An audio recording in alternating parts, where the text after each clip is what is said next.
আসসালামু আলাইকুম ওয়া রাহমাতুল্লাহি ওয়া বারাকাতুহু।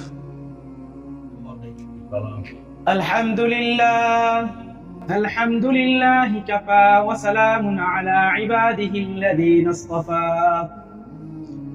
আম্মা বা'দু ফাআউযু বিল্লাহি মিনাশ শাইতানির রাজীম। বিসমিল্লাহির রাহমানির রাহিম।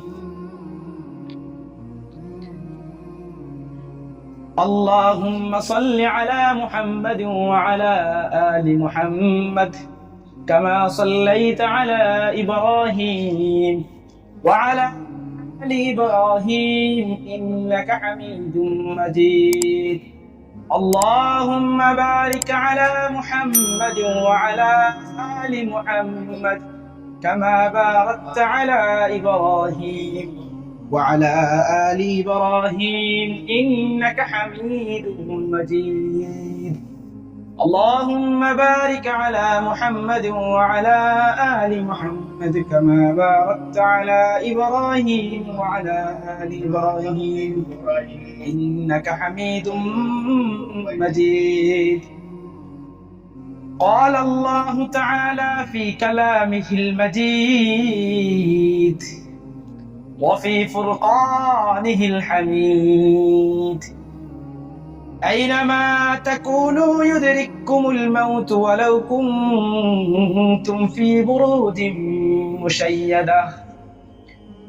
قال رسول الله صلى الله عليه وسلم: الكيس من دان نفسه وعمل لما بعد الموت، والعاجز من أتبع نفسه وهواها وتمنى على الله عز وجل، أو كما قال عليه الصلاة والسلام. محترم حاضرين، দুনিয়া ক্ষণস্থায়ী আর আখিরাত হচ্ছে চিরস্থায়ী। দুনিয়া ক্ষণস্থায়ী। দুনিয়াতে আজকে আছি তো কালকে নাই। এক সেকেন্ডের কোনো ভরসা। যখন তখন মৃত্যু এসে উপস্থিত হতে পারে। মৃত্যুর উপস্থিতির জন্য কোনো অনুমতি লাগে না, অগ্রিম অনুমতির কোনো প্রয়োজন নেই। কুড়ের ঘরেও মৃত্যু উপস্থিত হতে পারে, অট্টালিকায়, দেলান কোটা, বড় দুর্গের মাঝেও মৃত্যু কি উপস্থিত হতে পারে। রব্বি কারীম সূরাতুন নিসার মধ্যে বলেন: আইনামা তাকুনু ইউদরিকুমুল মাউত ওয়ালাউ কুনতুম ফি বুরুজিন মুশাইয়াদাহ। তোমরা যেখানেই থাকো না কেন মৃত্যু সেখানেই উপস্থিত হবে। ফি বুরুজিন মুশাইয়াদাহ ওয়ালাউ কুনতুম ফি বুরুজিন মুশাইয়াদাহ। যদিও তোমরা সুউচ্চ অট্টালিকায় থাকো, বড় কোনো দুর্গে থাকো। দুনিয়া হচ্ছে আখিরাতের কর্মক্ষেত্র, আখিরাতের শস্যক্ষেত্র। এখানে সুচারুরূপে আঞ্জাম দেওয়া, সেজন্য মানুষকে প্রয়োজনীয় উপকরণ শক্তি দিয়াই দুনিয়াতে পাঠানো হয়েছে।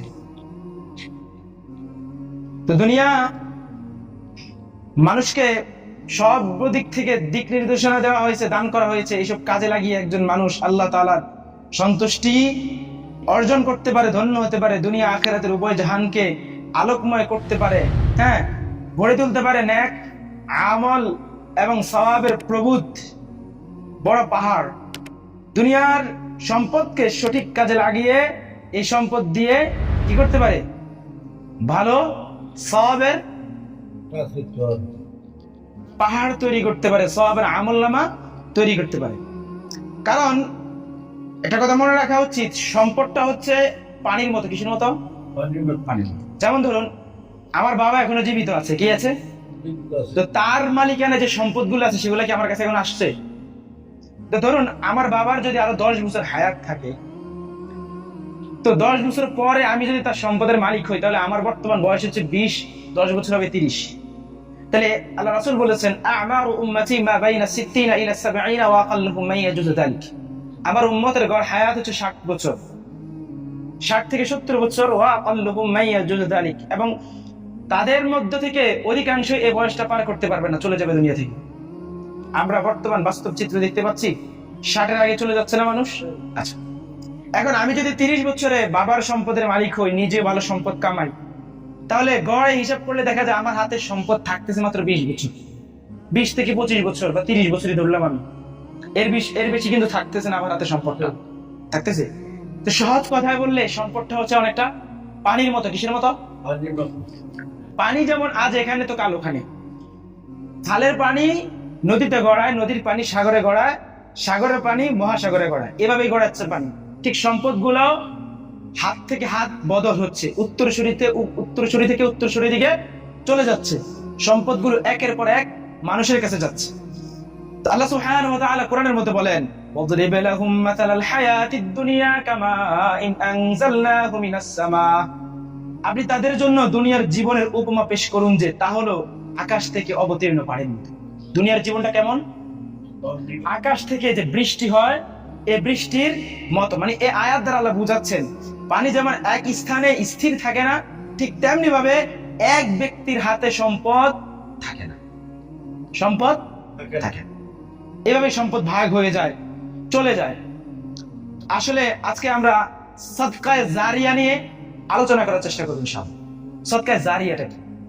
আচ্ছা, প্রকৃত বুদ্ধিমান কোন ব্যক্তি? সবচেয়ে বুদ্ধিওয়ালা ব্যক্তি কে? না, মানুষ তো আল্লাহ বিবেক দান করেছেন। যে ব্যক্তি বিপদে পড়ে না, আরামে থাকে, কোনো ঝামেলায় পড়ে না, কোনো বিপদ আসার পূর্বেই বিপদের সমাধান করে, বিপদের বিরুদ্ধে অবস্থান গ্রহণ করে, ব্যবস্থা গ্রহণ করে। যেমন ধরুন আপনি কক্সবাজার যাবেন ঘুরতে, হ্যাঁ, তো এখন যদি আপনি টাকা পয়সা না নেন, অথবা আপনার ব্যাংকের কার্ড, ক্রেডিট কার্ড না নেন, বা কোনো কিছুই নিলেন না, আপনি শুধু গেলেন ওইখানে, এখন কি ওইখানে থাকতে পারবেন, খাইতে পারবেন? ওটা একটা পর্যটন কেন্দ্র না, সেখানে টাকা ছাড়া কিছু চলে? 10 টাকার ডিম 30 টাকা বিক্রি হয়, সেখানে তো আপনি ঝামেলায় পড়বেন, স্বাভাবিক না এটা? এমনি ভাবে এই দুনিয়া থেকে কিন্তু আখিরাতের শস্য খেতেন, আখিরাতের শস্যগুলো কি আমাদেরকে তুলে নিতে হবে, অন্যথায় আমরা কিন্তু কবরে বারজাখের জীবনে বিপদে পড়ে যাব। আখিরাত, হাসর, ফুলসিরাত প্রত্যেকটা জায়গায় কিন্তু বিপদের আশঙ্কা রয়েছে। তো আল্লাহ সুবহানাহু ওয়া তাআলা সূরাতুল মুনাফিকুনের মধ্যে বলতেছেন, وأنفقوا مما رزقناكم من قبل أن يأتي أحدكم الموت فيقول رب لولا أخرتني إلى أجل قريب فأصدق وأكن من الصالحين ولن يؤخر الله نفسا إذا جاء أجلها والله خبير بما تعملون। আমি তোমাদের যে রিজিক দিয়েছি তা থেকে তোমরা ব্যয় করো। কি করো? আমি আল্লাহ তোমাদেরকে যে রিজিক দিয়েছি তা থেকে ব্যয় করো। এর আগে তোমাদের কারো যদি মৃত্যু এসে যায়, আর তখন সে বলে, হে আল্লাহ প্রতিপালক, তুমি আমাকে কিছু সময়ের সুযোগ দাও, আমাকে তো কিছু সময়ের সুযোগ দিলে না, কেন আমাকে কিছু সময়ের সুযোগ দিলে না? তাহলে আমি দান সাদাকা করতাম এবং আমি নেককার লোকদের অন্তর্ভুক্ত হতে পারতাম। আল্লাহ রাব্বুল আলামিন বলেন, ওয়ালা ইউআখিরুল্লাহু নাফসান ইযা জাআ আজালুহা আল্লাহু খাবীরুম বিমা তা'মালুন। যখন কারো নির্ধারিত সময় এসে যায়, হ্যাঁ, যখন কারো নির্ধারিত সময় এসে যাবে, তখন তাকে কোনো কিছুতেই অবকাশ দেওয়া হবে না, কোনোতে অবকাশ দেবে না। নির্ধারিত সময় বুঝছেন? যখন মৃত্যুর ডাক, মৃত্যুর পরোয়ানা চলে আসবে, তখন আর এই সুযোগ দেওয়া হবে না আপনার ইন্ডাস্ট্রি ইসলামের নামে দিয়ে দিবেন, আপনার ইন্ডাস্ট্রি থেকে, আপনার ব্যাংক ব্যালেন্স থেকে 10 লক্ষ টাকা একটা মসজিদ করে দিবেন, 20 লক্ষ টাকা দিয়ে, হ্যাঁ, গরিব দুঃখীর বা যারা হকদার, সমাজের মধ্যে যারা প্রাপ্য তাদেরকে দিবেন। এই সুযোগটা আপনারা ওই সময় থাকবে না। এরপর আল্লাহ কি বলতেছেন? আর তোমরা যা কিছু করো আল্লাহ সে সম্পর্কে পরিপূর্ণ অবহিত। ওয়াল্লাহু খাবীরুম বিমা তা'মালুন। যত কিছুই করো আল্লাহ সেই খবর রাখেন না রাখেন? বলেন রাখেন। আল্লাহ জানেন, অন্তর্যামী। কালো আধার রাতে সমুদ্রের তলদেশে যদি কোনো কালো পিঁপড়াও লড়ে, তা তিনি দেখেন এবং জানেন, সবকিছু বুঝেন। বুদ্ধিমানের পরিচয় দিতে গিয়ে রাসূলুল্লাহ সাল্লাল্লাহু আলাইহি সাল্লাম ইরশাদ করেন, মহানবী সাল্লাল্লাহু আলাইহি সাল্লাম বলেন, আল কাইয়িসু মান দানা নাফসাহু ওয়া আমিলা লিমা বা'দাল মাউত ওয়াল আজিজু মান আতবা'a নাফসাহু হাওয়াহা ওয়া তামান্না আলা আল্লাহি আযজা ওয়া জাল্লা। বুদ্ধিমান সে, রাসূলুল্লাহ সাল্লাল্লাহু আলাইহি সাল্লাম বলতেছেন যে বুদ্ধিমান তো সে যে নিজের হিসাব নেয়, কি করে? আপনি কি করতেছেন? গুনাহের কাজ করতেছেন না সওয়াবের কাজ করতেছেন? আপনি দৈনিক কয়টা নেক আমল করতেছেন, কয়টা বদ আমল করতেছেন? আপনি মুহাসাবা করতেছেন। মুমিন তো সে ব্যক্তি যে নিজের হিসাব গ্রহণ নিজেই করে, মুহাসাবা করে। একজন দক্ষ ব্যবসায়ী যেভাবে নির্জনে বসে নিজের ব্যবসায়ের লাভ লোকসানের হিসাব করে, একজন প্রকৃত মুমিনও নির্জনে বসে নিজের সওয়াব, নিজের পুণ্যবতী আখিরাতের যেই পাথর সে অর্জন করেছে, সে পাথরের কি করে? হিসাব করে। নেক কাজগুলো দেখে সে খুশি হয়, বদ কাজগুলো দেখে দুঃখ পায়, আল্লাহর কাছে তওবা করার কি করে? চেষ্টা করে। প্রকৃত মুমিন কি করে? মুহাসাবা করে। রাসূল এটাই বলতেছেন যে আল কাইয়িসু মান দানা নাফসাহু ওয়া আমিলা লিমা বাদাল মাউত। আরে বুদ্ধিমান তো সে, বুদ্ধিমান তো ওই ব্যক্তি যে নিজের হিসাব নেয় এবং মৃত্যুর পরবর্তী জীবনের জন্য আমল করে। বলেন সুবহানাল্লাহ। আল্লাহ রাসূল বলতেছেন বুদ্ধিমান সে। এখন আমাদের দেশে প্রতিষ্ঠিত বুদ্ধিমান কাকে বলে? যার টাকা আছে, তাই তো? সহজ ভাষায় বললে প্রতিষ্ঠিতের ছদ্মনাম হচ্ছে টাকার মালিক হওয়া। কি হওয়া? আপনার ব্যাংক ব্যালেন্স আছে তো আপনি প্রতিষ্ঠিত। এটা হচ্ছে দুনিয়ায় যে সংজ্ঞাটা দিচ্ছে। অথচ আল্লাহ রাসূল কি বলতেছে? প্রতিষ্ঠিত বুদ্ধিমান তো সেই ব্যক্তি, বুদ্ধিমান তো ওই ব্যক্তি যে নিজের মুহাসাবা করে, আমলের হিসাব গ্রহণ করে এবং পরবর্তী আখিরাতের জন্য পাথর অর্জন। সুবহানাল্লাহ বলুন। এরপর রাসূল বলতেছেন ওয়াল আজিজু মান আতবা'a নাফসাহু হাওয়াহা ওয়া তামান্না আলা আল্লাহি আযজা ওয়া জাল্লা। আর অক্ষম সে যে নিজের খেয়াল খুশি অনুযায়ী চলে এবং আল্লাহর কাছে বৃথা আশা পোষণ করে। এখন ধরেন আপনি নেক কাজ করলেন না, আপনি নেক কাজ করা ছাড়াই বলতেছেন আল্লাহ আপনার দোয়া কবুল করে না। আপনি করতেছেন একদিক দিয়ে গুনাহ, আর আরেক দিক দিয়ে বলতেছেন আল্লাহ আমারে এটা দেয় না, ওটা দেয় না। আপনি আমল না করে জান্নাতের আশা করাটা তো একটা বোকামি। আমার কাজ করা ছাড়া আমি আপনাকে টাকা দিব? কথা বলেন। আপনারা আমি ভাড়া করলাম, আমার ক্ষেতের মধ্যে করবো রুখবেন আপনারা, বা ময়লাগুলো ছাপ করে দিবেন। এখন আপনি কাজ করলেন না, ওইখানে গিয়া আড্ডা দিলেন, আমি আপনারা টাকা দিব? টাকা দেওয়া তো দূরের কথা, টাকাটা চাওয়াটা তো আপনার হয়, উচিত হয়। একটা বৃথা আশা না? ঠিক এমনি ভাবে ওই ব্যক্তি আশা আল্লাহর কাছে করতে পারে যে ব্যক্তি ৫ ওয়াক্ত সালাত আদায় করে, সমস্ত ইবাদত করে, এরপরে ছোট ছোট গুনাহগুলো আল্লাহ ক্ষমা করে দিবেন, এরকম আশা ওই ব্যক্তি করতে পারে যে ব্যক্তি ইবাদত করে। ইবাদত ছাড়া অন্য ব্যক্তি কি এরকম আশা করতে পারে না। আচ্ছা, আলী রাদিয়াল্লাহু আনহু, হযরত আলী ইবনে আবি তালিব রাদিয়াল্লাহু আনহু বলতেন ইন্নাদ দুনিয়া قد ترحلت مدبرة وإن الآخرة مقبلة ولكل واحد منهما بنون فكانوا من أبناء الآخرة فإن اليوم عمل لا ولا حساب وغدا حساب ولا عمل। আলী রাদিয়াল্লাহু আনহু বলতেন যে প্রত্যেকটা জিনিসের সন্তান আছে। কি আছে? দুনিয়া ফিরে যাচ্ছে আখিরাতের দিকে। কোন দিকে? এই যে দিনের পর দিন যাচ্ছে, প্রত্যেকটা মানুষ আখিরাতের দিকে আগাচ্ছে না? আজকে একটা সেকেন্ড চলে যাচ্ছে, এটা কি আসবে আপনার জীবনে? আসবে? মৃত্যুর এই যে একটা সময় আল্লাহ সুবহানাহু ওয়া তাআলা আপনাকে নির্ধারিত করে দিয়েছে। এই যে জন্মের পর থেকে একটা মোমবাতির মধ্যে আপনি আগুন লাগাই দিলে যেভাবে গলা শুরু করে, আপনার হায়াতটা ঠিক এভাবে বলতে শুরু করে, হায়াতটা এভাবে কমতে শুরু করে। তো আলী রাদিয়াল্লাহু আনহু বলতেছেন দুনিয়া ফিরে যায় আখিরাতের দিকে। দুনিয়া ফিরে যাচ্ছে আর আখিরাত এগিয়ে আসছে। দুনিয়া ফিরে যাচ্ছে, আখিরাত এগিয়ে আসছে, মানে আগায় আসতেছে আখিরাত। আর এই দুটির প্রত্যেকটিরই আছে সন্তানাদি। এই দুটির প্রত্যেকটিরই আছে সন্তানাদি। তোমরা আখিরাতের সন্তান হও, কারণ আজ শুধু আমল, হিসাব নেই। কথা বুঝেন, প্রত্যেকটা কথা গুরুত্বপূর্ণ। আজ শুধু আমল করতে পারবা, কোনো কি নাই, হিসাব নাই। আগামীকাল শুধু হিসাব, কোনো আমল নাই। কথা বুঝতে পারছেন ওনার কথাগুলা? আলী রাদিয়াল্লাহু আনহুকে বলা হতো, আল্লাহ রাসূল বলতেন আনা ইলমুন বাবুন আনা ইলমুন মাদিনাতুন, আমি হচ্ছে ইলমের শহর, ওয়া আনা আলিয়ুন বাবুন, আর আলী হচ্ছে ওই ইলমের দরজা। আলী রাদিয়াল্লাহু আনহু বলতেছেন যে দুনিয়া কি হচ্ছে? ফিরে যাচ্ছে, আখিরাত এগিয়ে আসছে। প্রত্যেকটারই সন্তান আছে, এই উভয়টারই কি আছে? সন্তানাদি আছে।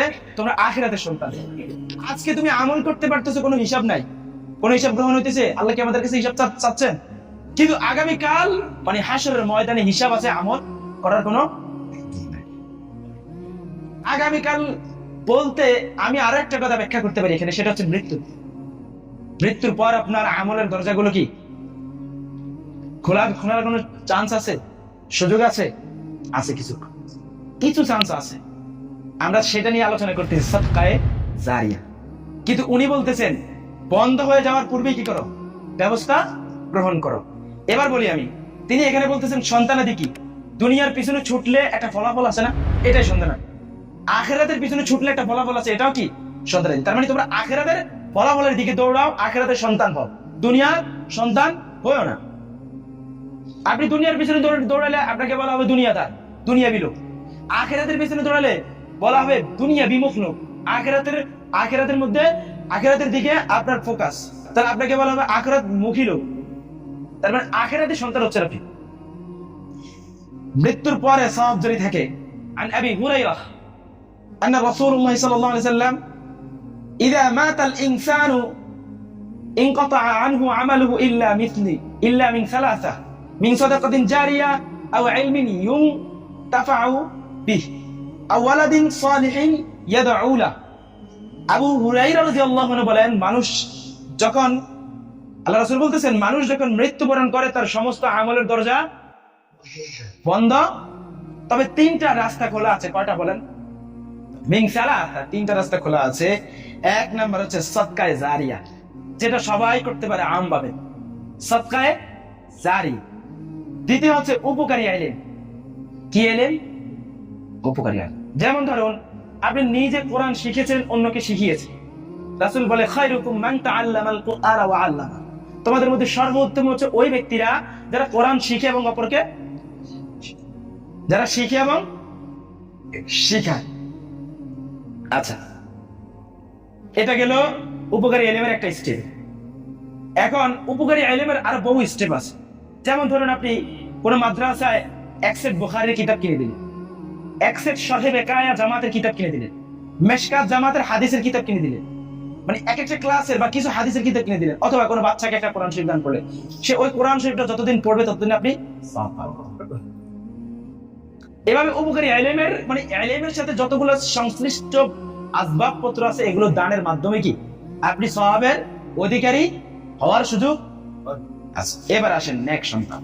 কি সন্তান? নেক সন্তান। এমন সন্তান রেখে যাওয়া যে সন্তান আপনার জন্য কি করবে? দোয়া করবে। কি করবে? দোয়া করবে। সন্তান যখন দোয়া করে সে দোয়াটা কবরে পৌঁছায়, আপনার আমল নামায় অ্যাডজাস্ট হয়, অ্যাড হতে থাকে, যুক্ত হতে থাকে। হাদিস দ্বারা বোঝা গেল মানুষ মরে যাওয়ার পর সে নিজে নতুন কোনো আমল করতে পারে না। জীবিত থাকা অবস্থায় নতুন নতুন আমল করতে পারে, যেমন নামাজ, রোজা, সওয়াব, যেমন ইত্যাদি ইত্যাদি যত ধরনের নেক পুণ্যবান কাজ আছে তার মাধ্যমে সে ইবাদত করতে পারে। কিন্তু মৃত্যুর পরে সে নিজে কোনো আমল করতে পারে না। তবে কিছু পদ্ধতি আছে, দুটি পদ্ধতি আছে। প্রথম পদ্ধতি হচ্ছে সাদকায়ে জারিয়া, আর দ্বিতীয় পদ্ধতি হচ্ছে ইসালে সওয়াব, অর্থাৎ মৃত ব্যক্তির পিছনে তার জীবিতরা যদি কোনো সওয়াব পাঠায় তাহলে সেটা পায়, সে কি ওইটা পায়। যদি না পাঠায় তাহলে আপনার কিছু করার অধিকার আছে, কিছু করতে পারবেন। আপনি ফোন দিতে পারেন কবরের দিন, কিরে খানাটা আছে, সুযোগ আছে? কিরে দোয়া করলি না তো আজকে, আইসস কবর ধরে আইলি না তো, সুযোগ আছে?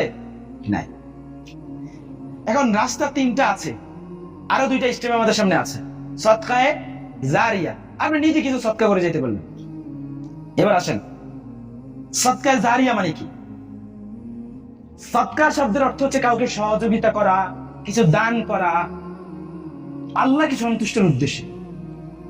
আমাদের বর্তমান সমাজে আছে না যে একেবারে ক্যামেরা ট্যামেরা লাগায়া 10 জন গরিব আইনা, হ্যাঁ, কিছু কাপড় দিল, কিছু ইয়া দিল, বাস সে নিজেকে সাদেক হিসেবে দাবি করতেছে, হাইলাইটস করতেছে নিজেকে তার বিভিন্ন চ্যানেলে, বিভিন্ন তার আইডিতে বা সোশ্যাল মিডিয়া যেখানে আছে সে সেখানে তাকে নিজেকে পরিচয় করতেছে একদম দানবী হিসেবে।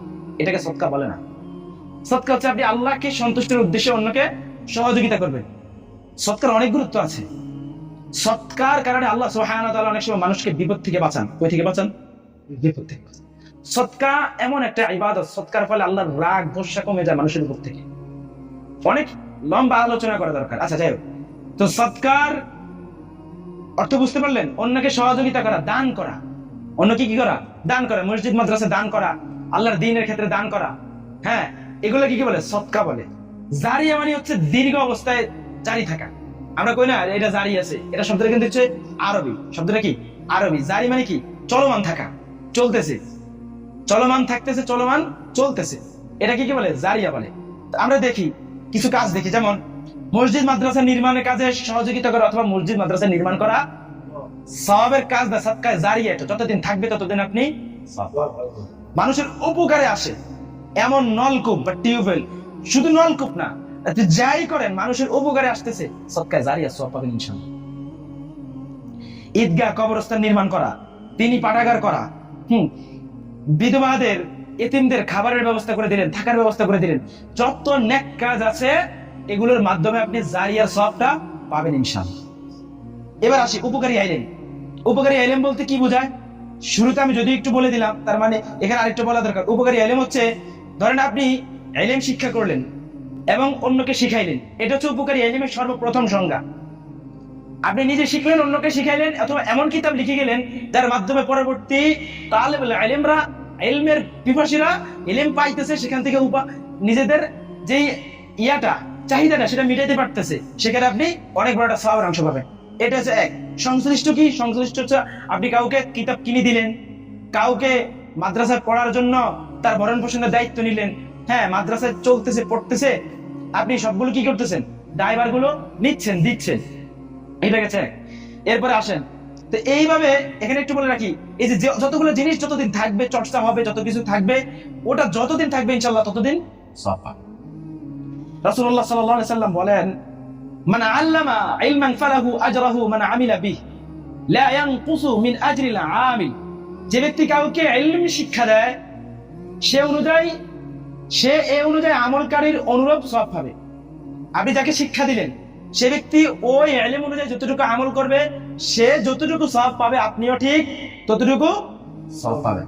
এবং যিনি আমল করতেছে আপনার কাছ থেকে শিখা, তার আমল নামা থেকে কোনো আমল বিয়োগ করা হবে না, কমানো হবে না, তাকে এক্সট্রা সওয়াবটা। অন্য হাদিসে এসেছে, আফদালুস সাদাকাতি আন ইয়াতাআল্লামাল মারউল মুসলিমু ইলমান সুম্মা ইউআল্লামাহু আখারাহুল মুসলিম। উত্তম সাদাকা হলো যে নিজে ইলম শিক্ষা করে এবং অপর ভাইকে তা শিক্ষা দেওয়া। আমি শুরুতে বললাম, ইলমের উপকারী, ইলমের মূল সংজ্ঞা হচ্ছে এটা, নিজে শিখায় এবং অন্যকে শিখায়। আপনি কিতাব কিনে দিলে শিখবে কার কাছে? মূল শক্তি হচ্ছে কি? শিখাটা। আপনি নিজের কাছে থাকলে অন্যকে দিতে পারবেন। নেক্সট সন্তানের কথা আশা করি বলার প্রয়োজন নেই, সবাই এটা বুঝেন। সন্তান চলে গেলে আপনার কবরের পাশে আসা, আপনার জন্য দোয়া করা, আপনার বংশধর পৃথিবীতে থাকা, এটা অনেক গুরুত্বপূর্ণ। নেক্সট সন্তান, আল্লাহ রাসূল বলতেছেন, হাদিস আছে, মুসনাদ আহমদের বর্ণনা আছে, ইন্নাল্লাহা আযজা ওয়া জাল্লা লা ইয়ারফা'ু আদ-দারাজা লিল 'আবিদিস সালিহি ফিল জান্নাহ ফায়াকুলু ইয়া রাব্বি আন্নি লিহাদি ফায়াকুলু বিইস্তিগফারিহি ওয়ালাদিকা লাক। আল্লাহ তাআলা যখন জান্নাতীদেরকে, নেককারদেরকে জান্নাতে উঁচু স্থান দিবেন, কোথায় দিবেন? জান্নাতীরা যখন উঁচু উঁচু মাকামে উঠবে, স্থানে উঠবে, মানুষ জিজ্ঞাসা করবে যে আল্লাহ, আমি তো এত আমল করিনি, মর্যাদাটা এত উপরে কেন আমার? তখন আল্লাহ বলবেন আন্নি লিহাদা, আল্লাহ বলবেন ফায়াকুল বিইস্তিগফারি ওয়ালাদিকা লাক। এটা হচ্ছে তোমার সন্তানরা তোমার জন্য ইস্তিগফার করেছে, দোয়া করেছে। তোমার সন্তানরা তোমার জন্য কি করেছে? দোয়া করেছে, ইস্তিগফার করেছে, তোমার জন্য আমলে সালেহা করেছে, তোমার জন্য সুপারিশ করেছে, এজন্য তোমার জান্নাতের মর্যাদাটা। আশা করি একটা হাদিসে বুঝতে পেরেছেন আপনারা। এবার আসেন নেক কাজের সূচনা।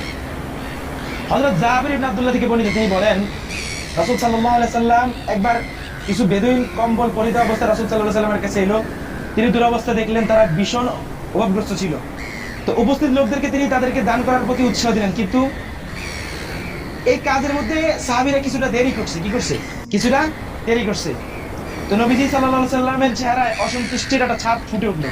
লম্বা হাদিস, তো তিনি সময় কম, আমি হাদিসটা নিয়ে বলতেছি না, শুধু এটা বলতেছি যে ইসলামের কোন উত্তম নিয়ম চালু করে, যে নিয়ম যে অনুযায়ী পরবর্তী সময়ে আমল করা হয়, তার জন্য আমলকারীদের উত্তম কি দেওয়া? সওয়াব দেওয়া হবে। তার মানে আপনি যেখানেই দান করবেন সেখানেই কি? সওয়াব। এখন যাদের নেক সন্তান নাই, এমনও তো আছে পৃথিবীতে, সন্তান নাই, তো তারা কি করবেন? সম্পদ আছে, সম্পদ দিয়ে আপনি জান্নাত কি করতে পারবেন? ক্রয় করার সুযোগ আছে, নেওয়ার সুযোগ আছে। এখন আলোচনা লম্বা আমি করতেছি না, আজকে কিছু গুরুত্বপূর্ণ বিষয় তুলে ধরা দরকার আপনাদের সামনে। ফার্স্ট কথা হচ্ছে রাস্তা কয়টা? তিনটা। কয়টা? এক নাম্বার হচ্ছে আপনি নিজে সাদাকা করা, সম্পদ থাকলে সাদাকা করা। ওই জিনিসটা যতদিন বিদ্যমান থাকবে ততদিন আপনি ইনশাল্লাহ সওয়াব পাবেন। দ্বিতীয় স্টেপ কি? ইলমে দ্বীন শিক্ষা করা এবং করানোর ক্ষেত্রে আপনার জোরদার অবস্থান রাখা। যদি আপনি রাখতে পারেন তাহলে সেখানে আপনি সওয়াব পাবেন। এবং এখানে সবচেয়ে ভালো অংশীদার তারাই হয়, আলেম এবং ছাত্ররা। সংশ্লিষ্টরা হয়, বাকি সবচেয়ে বড় স্থান দখল করে রাখছে কারা? আলেম এবং মাদ্রাসার ছাত্র। এখানে আপনার সুযোগ কম রইতেছে, নেক সন্তান তো খুব কমই থাকতেছে। তাহলে ঘুরে ফিরে আমাদের স্থান একটাই, সাদকায়ে জারিয়া। কয়টা? যেটা আমভাবে সবাই অংশীদার হতে পারে এবং ফায়দা হাসিল করতে পারে এই রাস্তা থেকে। এখন এই যে আমি এখন কথা বলতেছি, কোন মসজিদের মধ্যে মাইক নেই আমার বলেন তো? একটা মসজিদ, জামে মসজিদ দেখান, এখানে যে মাইক্রোফোনটা আছে, আমার মনে হয় এটা না হলে 20 থেকে 25 বছর আগের মনে। কোনো মসজিদে বর্তমানে এই ধরনের মাইক্রোফোন নাই। এখন এই আপনাদের মাঝে উপস্থিত এমন কোন আল্লাহর বান্দা আছেন জারিয়া হিসেবে, কাউরে দেখানোর জন্য না, জারিয়া হিসেবে নিজে একা দিতে পারবেন এমন কেউ আছেন? মাইক্রোফোন যে 50,000 টাকা দিয়ে দিতে হবে এমন কোনো বিষয় না। 20,000 টাকার ভিতরে অনেক ভালো মাইক্রোফোন পাওয়া যায়, 15,000 ভিতরে পাওয়া যায়। অথবা এমনও হতে পারে আপনারা 2-3 জন মিলে পরামর্শ করলেন যে আমরা একটা মাইক্রোফোন দিই, এটা মসজিদে থাকবে, আপনি সওয়াবের অংশীদার হবেন। যতদিন পাবেন, যতদিন থাকবে ততদিন আপনি সওয়াবের অংশীদার হবেন। কেউ আছেন? আচ্ছা, একজন আলহামদুলিল্লাহ 500 টাকা শরীক হবে মাইক্রোফোনের জন্য। আর কেউ আছেন? আলহামদুলিল্লাহ। আর কেউ আছেন? আমি বড় অঙ্কের একটা টাকা চাইতেছি, 500-200 টাকাতে সবাই শরীক হবেন ইনশাল্লাহ। মানে বড় অঙ্কের একটা টাকা চাইতেছি মাইক্রোফোনের জন্য।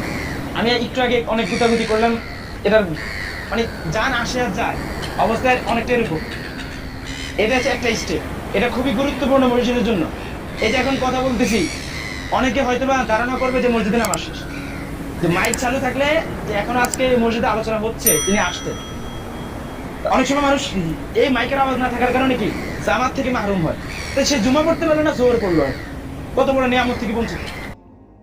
তো আমি আপনাদের কাছে আশাবাদী কেউ বড় অঙ্কের টাকা দিবেন এই মাইকের জন্য।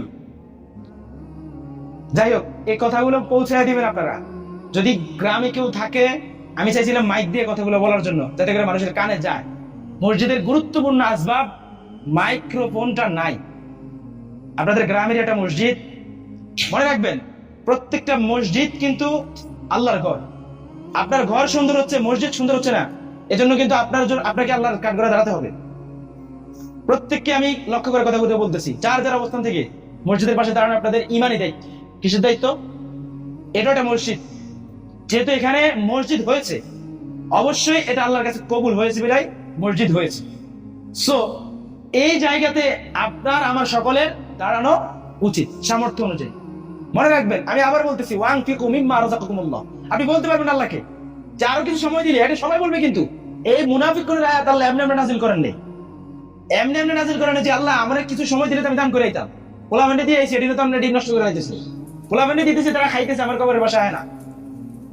এই আফসোস কিন্তু সবাই করবেন, আপনারা মনে রাখেন, আমি আপনি সবাই। এই আফসোস কি তখন আল্লাহকে এটা বলতে পারবেন? আল্লাহ ধমক দিয়ে বলছে, তখন কিন্তু এই কথা বলার সুযোগ নাই যে আমাকে কিছু সুযোগ দেন, আমি দুনিয়াতে যাবো আর আমু শুধু কটা সাইন করে দিয়ে সব মসজিদ মাদ্রাসার নামে দিন। যাই হোক, যদি কেউ পারেন এই কাজে শরীক হবেন। আমি কয়েকটা কথা বলে দিলাম, পরবর্তীতে মৃত্যুর পরে আফসোস করতে পারবেন না। কিয়ামতের ময়দানে একটা কথা মনে রাখবেন, আমাদের সমাজে সবচেয়ে বড় সমস্যাটা কি জানেন? সম্পদ আমরা দেখাই, ওই যে এগুলো সব আমার, এগুলো একটা মিথ্যা কথা, দুনিয়ার সবচেয়ে বড় মিথ্যা কথা, যে এগুলো সব আমার। এই কথাটা বলা সবচেয়ে বড় কি মিথ্যা কথা। ইয়া বানি আদমা খুযু যিনাতাকুম ইনদা কুল্লি মসজিদ ফাকুলু ওয়াশরাবু। তোমরা খাও, পান করো, অপচয় করো না, এবং সালাতের পূর্বে ভালো জামা কাপড় পরে আসো। আল্লাহর সামনে দাঁড়ানোর পর ভালো জামা কাপড় পরিধান করো। তার মানে এখানে গত কয়েকদিন আগে জেনারেল লাইনের একজনের ইন্টারভিউ দেখলাম, একজন কোটিপতি বাংলাদেশের শিল্পপতি, তিনি বলতেছেন, কোটি কোটি টাকার মালিক, তিনি বলতেছেন যে টাকাগুলো আমার না। তার কথা কিন্তু 100% সত্য। তার মৃত্যু হওয়ার পর পরই এগুলো ভাগযোগ হয়ে যাবে, তার কিছুই থাকতেছে না, ওয়ারিশ সূত্রে চলে যাচ্ছে, আপনার নামে কিছু থাকতেছে না। এখন আপনি যে সম্পদগুলো রেখে গেলেন, আপনার ছেলে যদি আপনার নামে দয়া করে কিছু দেয় তখন আপনি পাবেন। কেন? শুরুতে বললাম সম্পদটা আল্লাহ বলছে দুনিয়ার সম্পদটা হচ্ছে পানির মতো, আজ আছে আপনার কাছে তো কাল থাকবে না। তো যখন আছে তখন সদ্ব্যবহার করেন, যখন আছে তখন কি করেন? সদ্ব্যবহার করেন। এই কথাগুলো আমি আশা করি আপনারা পৌঁছায় দিবেন। মসজিদে খুবই গুরুত্বপূর্ণ এই মাইক্রোফোনটা। এক, এরপরে আসেন মসজিদের পাশে হচ্ছে ওয়াশরুম প্রয়োজন। তো আসলে আমার দৃষ্টিতে, আমি শহরে এবং গ্রামে সব জায়গায় পড়াশোনা করেছি, আমি এরকম মসজিদ কোথাও বর্তমানে দেখিনি। এরকম মসজিদ আছে বা এতটা অবহেলিত মসজিদটাকে আল্লাহর ঘর মনে করুন আর ইবাদতকে মনে করুন। ওই বাড়ির মসজিদ, অমুক মসজিদ, আমি মনে করি এগুলোর নাম লাগানো উচিত না। এবং এই বিষয়ে ওলামায়ে কেরামের দীর্ঘ আলোচনা আছে। যদি চিনার স্বার্থে নাম লাগানো হয় সেটা ভিন্ন হিসাব। আমাদের বাড়ির মসজিদ, অমুক বাড়ির মসজিদ। হ্যাঁ, যদি আপনার বাড়িতে অনেক বড় মানুষ থাকে, আপনাদের মানুষ এসে 400-500, কথা বুঝতেছেন? মানুষ হচ্ছে এক বাড়িতে 400-500, তখন আপনি আলাদা নাম লাগান, কোনো সমস্যা নাই। কিন্তু যখন গ্রামের মধ্যে একটা স্থায়ী মসজিদ, তখন কিন্তু এই নামগুলো দেওয়া আমি মনে করি উচিত না। এবং ওলামায়ে কেরামের এই বিষয়ে বিস্তর লেখালেখি আছে, আপনারা জেনে নিতে পারেন ইনশাআল্লাহ। এখন যেহেতু এখানে একটা মসজিদ আছে, আমি আশাবাদী আপনারা এদিকে তাকাবেন। যে যতটুকু পারেন, একটা কথা মনে রাখবেন, আপনি না দিলেও কিন্তু অন্যজন এখানে দিবে। আর একটা কথা বলে রাখি, আপনি না চাইলেও কিন্তু আল্লাহর ঘর উঠবে, তিনি উঠাবেন যেমনি হোক, এটা উঠবে। আর কিয়ামতের আলামত হচ্ছে কি জানেন? মসজিদগুলো কি হবে? জমকালো হবে মসজিদগুলো। আল্লাহ রাসূল হাদিসের মধ্যে বলেছেন কিয়ামতের অন্যতম আলামত হচ্ছে মসজিদগুলো জকজকা হবে, কিন্তু মুসল্লি থাকবে না। মুসল্লি এটা হয়ে যাবো, যে কোনো সময় হয়ে যাবো, যে কোনো এক টাকাওয়ালা দেখলে সে করে দিবে, সে ঠিক না করে সওয়াব পাইবো, কিন্তু নামাজ পড়তো না। কি করতো না? নামাজ পড়তো না। যাই হোক, এগুলো আমি প্রাসঙ্গিক আলোচনা করলাম। এখন কথা হচ্ছে তাদের চেয়ে আপনাদের উপর দায়িত্বটা হচ্ছে সবচেয়ে বড়। এখন আপনারা যদি চান, এখানে বেশি কিছু না, আমি আপনাদের কাছে একটা মাইক্রোফোন আবদার করলাম, আর হচ্ছে এই যে এই জায়গায় একটা ওয়াশরুম প্রয়োজন।